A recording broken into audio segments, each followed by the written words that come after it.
Unsurprisingly, the design of the Nokia One is pretty uninspired.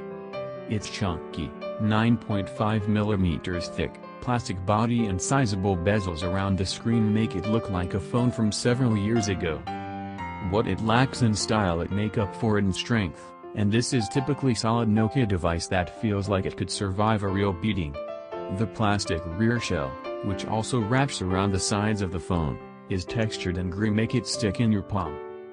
Its diminutive size, 133.6 by 67.78mm, also means it's easy to use one-handed, and we were able to reach our thumb across the screen and hit the volume and power lock keys on the right.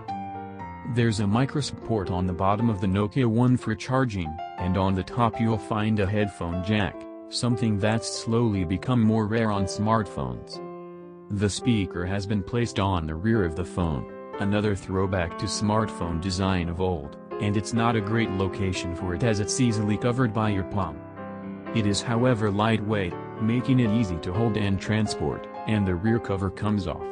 It's interchangeable with a series of different colored, designed and patterned covers, allowing you to change the look and feel of the handset.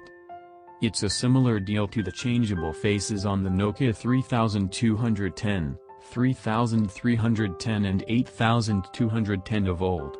Removing the cover also reveals a removable battery, another rarity in today's smartphone world, and a microSD slot.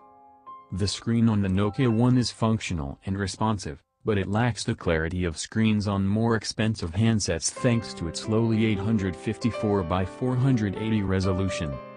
It's still good enough to read text, view images and play games on, though you're just not going to be dazzled with eye-popping color or cutting-edge graphics.